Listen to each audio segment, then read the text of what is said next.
Sparks would be dead in 30 seconds. The thought was a block of ice in my gut, the only thing my brain could process past the blaring alarms and the acrid smell of burning electronics. Through the reinforced plasteel of my command vehicle's cockpit, I could see it. Vehicle 3, Sparks's ride, was a crumpled block of metal, pinned against the petrified trunk of a long-dead alien tree.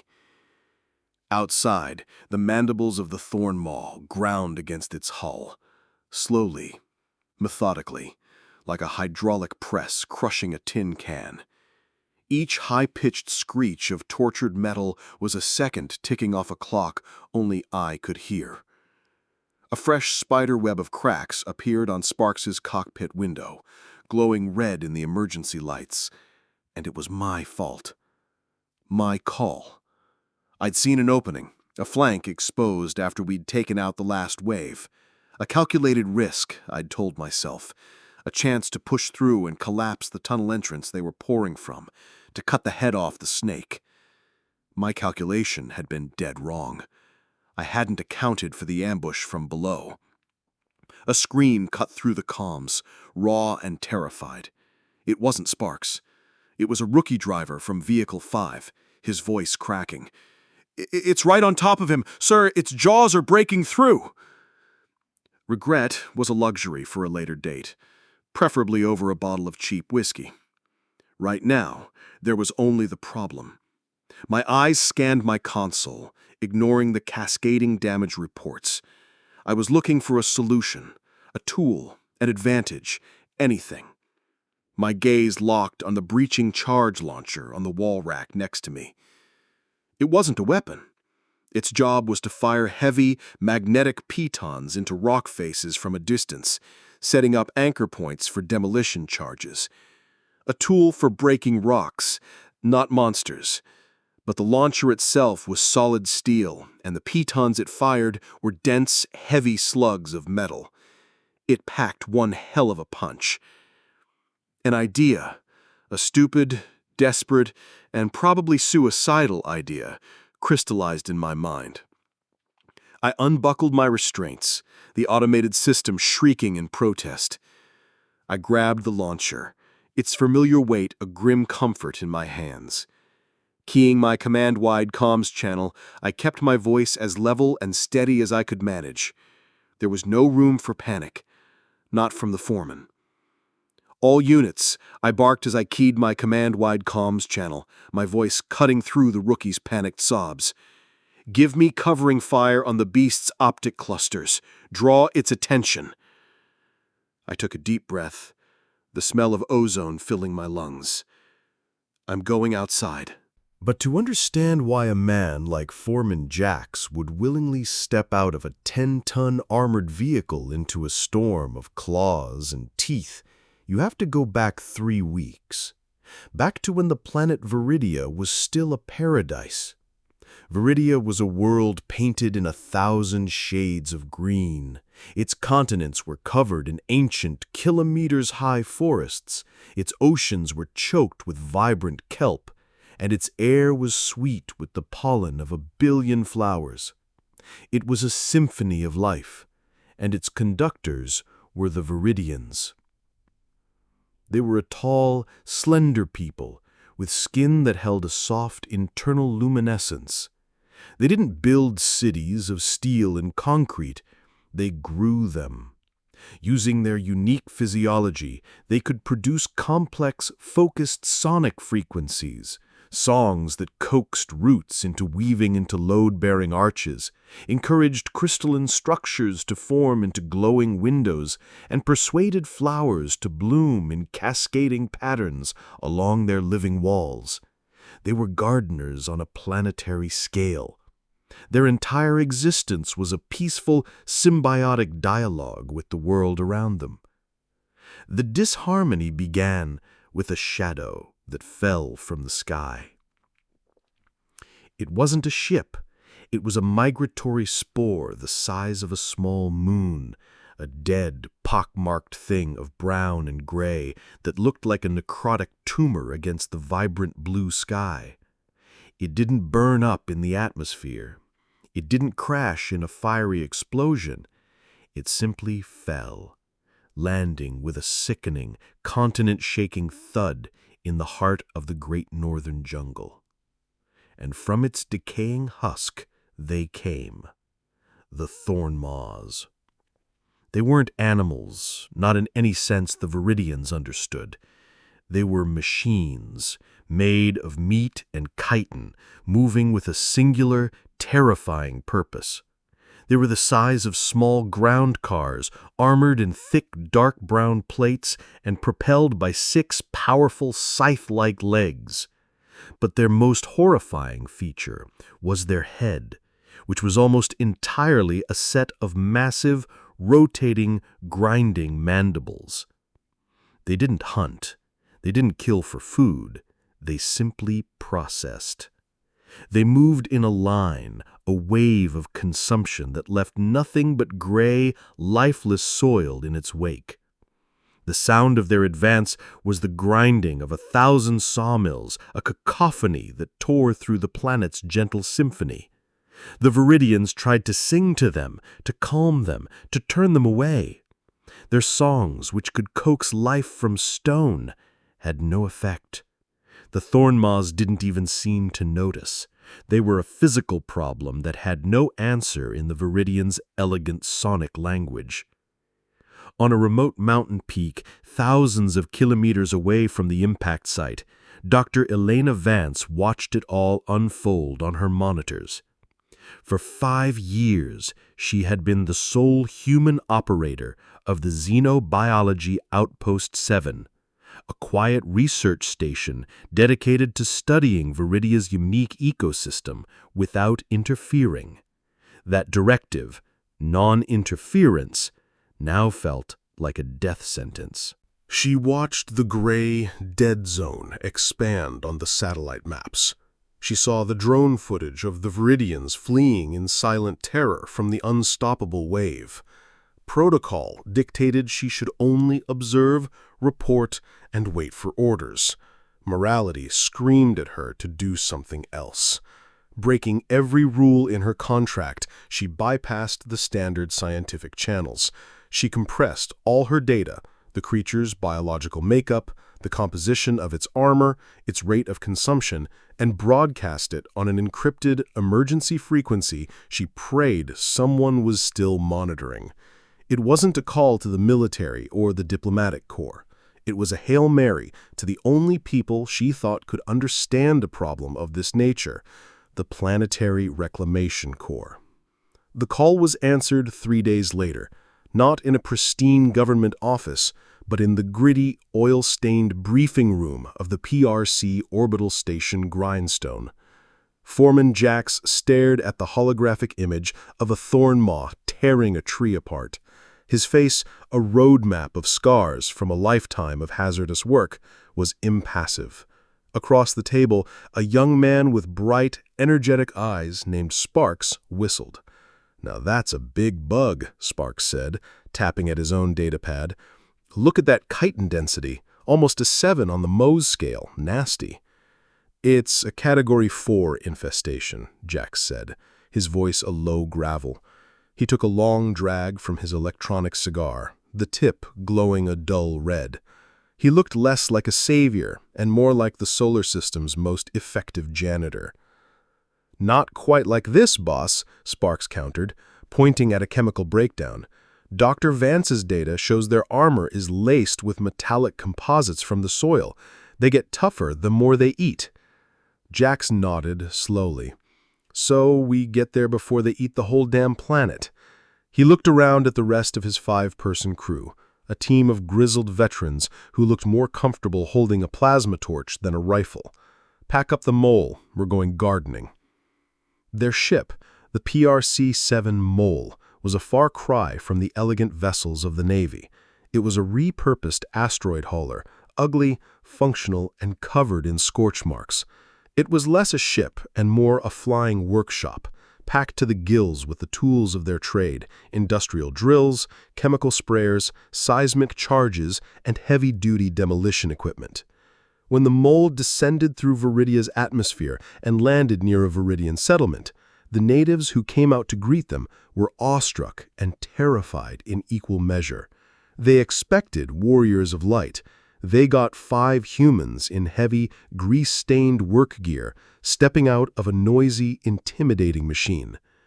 Jack stepped onto the verdant grass, the air thick with the scent of alien flowers. He looked at the beautiful, living architecture of the Veridian city, then looked towards the horizon, where a faint gray haze signaled the approaching swarm. He took another drag from his cigar. "All right," he said to his crew, his voice cutting through the paradise-like calm. "Let's get to work." The first real engagement happened 2 days later. The PRC had established a forward operating base, a safe distance from the Veridians' living city, turning a serene meadow into a patch of churned mud, prefabricated metal structures, and the constant hum of generators. From here, they sent out drones, mapping the swarm's advance. The Thornmaws were moving south, a 5-kilometer-wide tide of chittering, grinding death. They were heading straight for a valley that the Veridians called the Cradle of Whispering Blooms. Jax decided to make his stand there. It was a natural choke point. The Veridians, led by a hesitant Leon, watched from a high ridge miles away, their natural luminescence flickering with anxiety. Down below, the 5 heavy vehicles of the PRC were arranged in a V formation, waiting. It looked less like a battle line and more like a construction site preparing for a difficult job. "All right, team, sound off," Jax's voice commanded over the private comms. "Vehicle 2, saws ready," Harris, a burly man with a thick beard, reported. On his vehicle, twin industrial buzzsaws, each the size of a family car, spun up with a low whine. "Vehicle 4, chemical sprayer pressure is green," another voice crackled. "Vehicle 3, Sparks here. Napalm gel is hot and ready to party, boss." Jax watched his monitor as a sea of brown and gray flooded into the valley. "All right, Sparks, you're on appetizers. Harris, you've got the main course. Let's get to work." The Thornmaws charged, a mindless wave of destruction. The lead vehicle, a bulky sprayer, fired first. It didn't shoot lasers or bullets. It shot a high-pressure cannonade of a viscous, amber-colored liquid. The chemical mixture splattered across the front ranks of the swarm.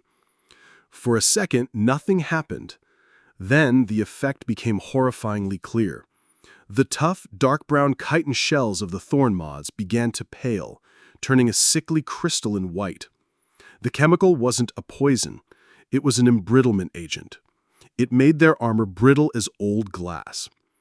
"Saws up," Jax commanded. Harris's vehicle roared to life. He drove straight into the charging, now weakened front line. The massive diamond-tipped buzzsaws didn't just cut, they shattered. The sound was not of slicing, but of violent, explosive impacts. Chunks of brittle armor and splatters of alien hemolymph flew through the air. It was an industrial nightmare, a cacophony of shattering and grinding. In less than a minute, the front line of the swarm was reduced to a field of twitching legs and broken carapaces. The second wave hesitated, confused by the sudden obliteration of their vanguard. "Sparks," Jax said, his voice holding no more emotion than if he were ordering a coffee. "Mop up." Sparks let out a whoop of delight. From his vehicle, a thick stream of orange gel shot out, blanketing the stalled creatures.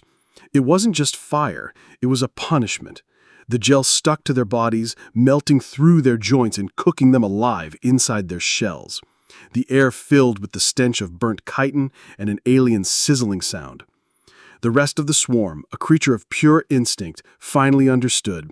This was not food. This was pain. It broke formation and retreated in chaos. Jax watched them flee on his monitor, a grim smile touching his lips. He keyed the comms. "All right, team. Phase 1 of the weeding is complete. Let's take a break." Later that day, back at the temporary base, the air still smelled of burnt chemicals.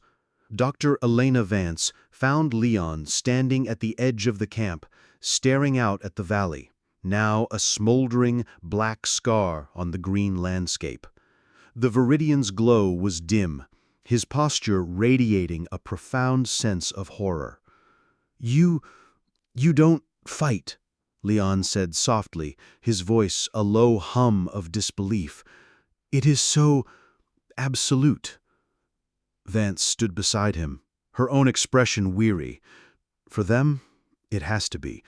Where we come from, there's no room for half measures." "We do not understand," Leon admitted. "Your species can create such wonders, yet you harbor such capacity for efficient destruction." She leaned against a railing, looking up at the alien sky. "Your world taught you harmony, Leon. Our world taught us war. Not war between nations, but a more fundamental war. A war for survival." She pointed to the ground. "On Earth, every inch of soil is a battlefield. Plants fight each other for sunlight. Animals fight each other for food. Our ancestors weren't sitting in peaceful gardens. They were huddled in caves, listening to saber-toothed cats hunting them in the dark." Shiva grew distant, remembering lessons from a world Leon couldn't possibly imagine. "We didn't invent fire to keep warm. We invented it to keep the things in the dark away. We didn't invent pesticides to be cruel. We invented them to stop swarms of locusts from eating a year's harvest and letting our children starve. We battled plagues carried by rats, parasites in our water, predators in our forests. On Earth, everything is trying to kill, consume, or outcompete everything else. We are the descendants of the things that won." Jax walked up behind them, wiping grease from his hands with a rag. He had overheard the last part. He looked at the Veridian, his expression unreadable. "She's right," he said, his voice flat. He kicked at a broken piece of thornmaw carapace lying on the ground. "We're not artists or philosophers. We're exterminators. It's the first thing our species ever got good at." The victory was too clean, too easy. And in the PRC, an easy job is often a sign that you've missed something important. But success, especially when it's so absolute, has a way of breeding confidence, and confidence breeds carelessness. Back in the briefing room, Jack stood before a holographic map of the region. The main thornmaw nest, originating from the spore, was a massive infestation, but their drone surveys had revealed 3 smaller, secondary hives, sub-nests, acting as staging points for the swarm. "Their main force retreated, but they're not gone," Jax announced, pointing a thick finger at the closest sub-nest, located in a network of deep canyons. "They're regrouping here. Standard procedure would be to contain and bombard from orbit." He paused, a smirk on his face. "But standard procedure is slow, and I, for one, don't want to spend the next 6 months on this rock playing whack-a-mole." "What are you suggesting, boss?" Sparks asked, leaning forward eagerly. "A surgical strike," Jack said, the words full of a newfound swagger. "We hit them hard and fast, right at the source. We proved their frontal assaults are a joke. We'll use the canyon walls as cover, punch right into the nest entrance, and plant a high-yield seismic charge. Collapse the whole network on top of them." Dr. Vance, patched in via comms from her outpost, cleared her throat. "Foreman, that seems aggressive. We don't know what their defensive capabilities are at the nest itself. Their behavior so far might have been simple foraging. They could be entirely different on home turf." "They're bugs, Doctor," Jack said, his tone dismissive. "Big, tough bugs, but bugs nonetheless. You squash the nest, the swarm dies. We've got the bigger hammer. It's time to use it." He looked at Sparks. "You'll take point in Vehicle 3. Your flamethrower will be perfect for clearing the tunnels."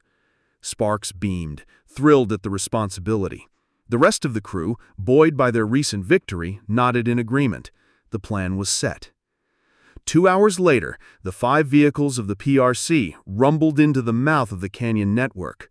The rock walls rose high on either side, creating a narrow, winding path. It was quiet. Too quiet. The chittering, grinding sound of the swarm was gone, replaced by an echoing wind. "Stay sharp," Jax ordered over the comms, his own vehicle in the center of the formation. "They know we're coming." They advanced deeper, Sparks in the lead, his vehicle's powerful floodlights cutting through the gloom. The entrance to the subnest was visible now, a gaping dark maw in the cliff face ahead. There were no guards, no swarm pouring out to meet them. Nothing. "This feels wrong, boss." Harris's voice crackled, a nervous edge to it. "Hold formation," Jax commanded, though a prickle of unease was running down his own spine. "Sparks, slow your advance. Scan for movement." But it was too late. The ground didn't just tremble, it exploded. It wasn't a frontal assault, it was an ambush. Dozens of thorn maws, hidden in deep burrows beneath the canyon floor, erupted from the earth. They didn't come from the nest, they came from below. Their attack was coordinated, intelligent, and utterly devastating. Vehicle 5, the rear guard, was immediately swarmed, its treads destroyed by powerful jaws. Harris's saw vehicle was engaged by 3 thorn maws at once, his massive blades screaming as they met armor far thicker than what they had faced in the open valley. Their V formation was shattered, each vehicle suddenly locked in its own desperate fight for survival. Sparks, at the point of the formation, was the most exposed. As he tried to reverse, a colossal thorn maw, a warrior caste larger and darker than the others, burst from the ground directly in his path, blocking his retreat. Before he could maneuver, another one slammed into his vehicle from the side, its momentum pinning Vehicle 3 against a massive, petrified tree trunk that lined the canyon wall. "I'm pinned! I can't move!" Sparks's voice, once full of youthful confidence, was now high with panic. "I'm on my way," Jax roared, trying to push his own vehicle forward, but 2 thorn maws were battering his sides, their claws leaving deep gouges in the armor plating. He was bogged down. On his main monitor, a priority camera feed from Vehicle 3 showed him everything. He watched as the warrior caste thorn maw turned its full attention to Sparks's trapped vehicle. It lowered its head, and its massive, grinding mandibles began to close around the cockpit. Alarms blared across the comms network. The piercing shriek of the hull breach warning from Vehicle 3 cut through the noise of the battle. And through the static, he could hear the screech of metal as the monster began to squeeze, watching the hull integrity of Sparks's vehicle plummet towards 0 on his screen. The calculated risk had become an absolute catastrophe. The heavy outer door of the command vehicle hissed open, and the chaos of the canyon flooded in. The air was a thick cocktail of dust, ozone, and the sickeningly sweet smell of alien blood. The noise was a physical assault, the screech of metal on chitin, the deep thwomp of Harris's saws biting into armor, and the constant, high-pitched chittering of the swarm. Jax didn't hesitate. He planted his magnetic boots on the vehicle's hull, the breaching charge launcher feeling like a lead weight in his hands. "Now, Harris, now!" he yelled into his comms. From across the battlefield, the chemical sprayer on Vehicle 4 pivoted and fired a concentrated stream, not of the embrittlement agent, but of a thick, obscuring foam. It wasn't meant to damage, it was meant to distract. The foam splattered across the Thornmaw warrior's head, covering its multifaceted optic clusters. The giant beast recoiled, shaking its head in confusion and rage, its grinding mandibles momentarily ceasing their pressure on Sparks's cockpit. It was the opening Jax needed. He hefted the launcher onto his shoulder, the targeting laser cutting a sharp red dot through the dusty air. His target wasn't the creature's body. Its carapace was too thick. He aimed for something smaller, something more vulnerable, the massive ball-like joint where the crushing mandible connected to the creature's head. It was a target the size of a dinner plate, and it was moving. Jax held his breath, bracing himself against the vehicle's hull. He squeezed the trigger. The launcher bucked against his shoulder with a deafening thump, hiss, sending the heavy steel python across the 20 meters of open ground. The projectile wasn't fast, but it was unstoppable. It struck the joint with a sickening, wet crack. The thorn moth let out a shriek that was pure agony, a sound that vibrated through the canyon walls. Its right mandible went limp, hanging uselessly at a broken angle. The immediate pressure on Vehicle 3 was gone. Enraged and wounded, the beast forgot about its trapped prey and turned its full murderous attention towards the source of its pain, Jax. "Harris, it's all yours!" Jax roared, already scrambling back towards the airlock. He didn't need to say it twice. With the creature's side now exposed, Harris rammed Vehicle 2 forward. The twin buzzsaws, spinning at maximum RPM, beat deep into the Thornmaw's less armored flank. It was no longer a battle. It was industrial butchery. The creature convulsed, its legs buckling, before it finally collapsed in a heap of shattered armor and severed limbs. "The beast is down!" Harris yelled. "Sparks, talk to me, son! Sparks!" There was only static from Vehicle 3's channel. "Damn it, we need to get him out of there," Jack said, his voice grim. He grabbed a plasma cutter from the internal rack. "Harris, keep the other bugs off our backs. The rest of you with me." The team worked with frantic, desperate efficiency, while Harris and the others formed a defensive perimeter, fighting off the remaining smaller Thornmaws. Jax and another crewman, a quiet woman named Riggs, used the plasma cutter to slice through the mangled cockpit of Vehicle 3. The heat was intense, and the air filled with the stench of molten metal. After what felt like an eternity, they cut a large enough opening. Inside, Sparks was slumped over his console, unconscious. His face was pale, a deep gash was bleeding freely on his forehead, and his arm was twisted at an unnatural angle. But he was breathing. "I've got him," Riggs said, carefully unbuckling him and pulling him from the wreck. They carried him back to Jack's command vehicle, the battle still raging around them. They laid him on the floor as the airlock door sealed, shutting out the chaos. The immediate crisis was over. An hour later, the silence inside the command vehicle was heavier than the battle had been. The remaining Thornmaws had been beaten back, retreating into their nest to regroup. The PRC vehicles formed a tight defensive circle in the middle of the canyon, a ring of scorched metal in a graveyard of their own making. Sparks was stabilized. He was alive, hooked up to a medical monitor that beeped with a steady, reassuring rhythm. He had a severe concussion, 3 broken ribs, and a shattered ulna. He was lucky. Riggs, her face stained with soot, gave the final report. "Vehicle 3 is a total loss. We can salvage some parts, maybe. Vehicle 5 has heavy damage to the drive system. We're down to 40% on the embrittlement agent and dangerously low on napalm gel." She looked at Jax, her eyes holding no judgment, only exhaustion. "We can't fight them like this again, boss. Not here." Jax nodded slowly, not looking at her. He stared at the main monitor, which now showed a tactical map instead of a live feed. The red icons representing the Thornmaws were gone for now, but a much larger, angrier red blotch pulsed where the subnest was located. He had won the skirmish. He had saved his crewmen, but he had failed the mission. His overconfidence had cost them dearly. He had treated the Thornmaws like bugs, but they had shown tactical intelligence. They had set a trap, and he had walked his team right into it. He looked at Sparks, lying pale and still, then at the weary faces of the rest of his crew reflected in the dark screen. This wasn't just a job. It wasn't weeding. This was a fight against an enemy that was smart, adaptable, and defending its home.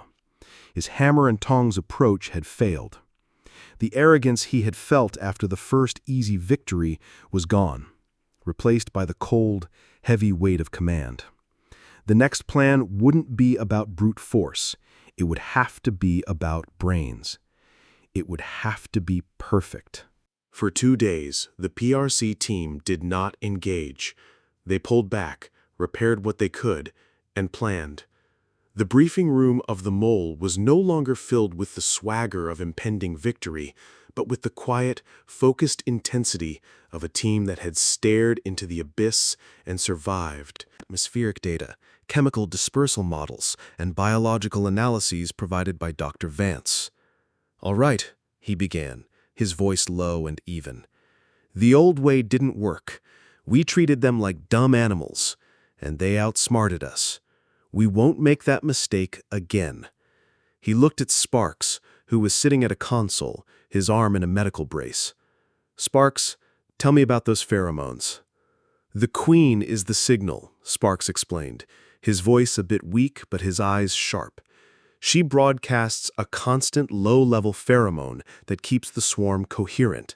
But when threatened, like when we attacked the subnest, she emits a high-potency spike. It's not a call for help, it's a recall command. It overrides all other instincts and forces every thornmaw within range to return and defend her, no matter the cost." "A recall command," Jax mused, a new, dangerous idea taking root. "So if we could replicate that spike and deliver it right to her doorstep, we could get the whole swarm to bunch up for a family photo." Sparks finished, a slow grin spreading across his face. "Exactly," Jax said. He pointed to the map. "We can't fight 1,000,000 bugs spread across a continent, but 1,000,000 bugs packed into a 2-kilometer kill box, that's a target. Riggs, I want our cargo drones loaded with every last drop of napalm gel and oxidizer. Harris, I want you to calculate the blast radius and the ignition sequence. This isn't going to be a battle. It's going to be a bonfire." The plan was audacious, relying on chemistry and psychology instead of saws and brute force. For the next 24 hours, they worked. Sparks synthesized a hyper-concentrated version of the recall pheromone, packing it into the warhead of a single short-range missile. Under the cover of darkness, silent cargo drones flew sortie after sortie, spraying a massive, invisible ring of napalm gel and powdered oxidizer on the valley floor, kilometers away from the main nest entrance. It was a giant, flammable bullseye, with the Harvester Queen sitting right in the middle. The final operation began just before dawn. The 5 PRC vehicles were parked on a high ridge, a safe 10 kilometers away from the target zone. The air was still and quiet. Inside his command vehicle, Jax watched a dozen different monitor feeds. The tension was thick enough to taste. "Drones are clear. The circle is painted," Riggs reported. "Pheromone missile is armed and ready," Sparks confirmed from his station. Jax looked at the thermal imaging feed. The main nest was a huge, warm blotch on the landscape. He took a steadying breath. His last plan had gotten a man almost killed. This one had to work. "Launch," he ordered. A single missile streaked across the sky, its trail almost invisible in the pre-dawn light. It impacted precisely at the mouth of the nest with a soft thud, not an explosion. For a long moment, nothing happened. Then, the world began to hum. It started as a low-frequency vibration that Jax could feel in his teeth. It grew into a deep guttural roar that shook the very ground beneath their vehicles. On the monitors, the thermal signature of the nest erupted.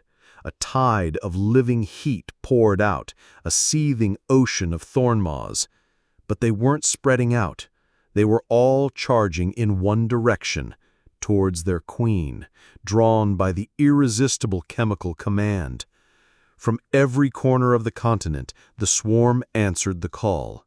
Herds of thornmaws abandoned their foraging and turned, charging mindlessly towards the nest. They poured into the target zone, trampling each other in their frantic haste. Their numbers so dense they looked like a single roiling entity. The kill box was full. The trap was sprung. "My God," Elena Vance whispered over the comms from her outpost. "The sheer numbers." Jax watched the density readings on his screen spike into the deep red. His hand hovered over the master ignition control. He waited, letting the swarm pack itself even tighter. "Boss," Harris said, his voice tense, "it's now or never." Jax's eyes were cold as chips of flint. He keyed the comms. His voice was calm, clear, and absolute.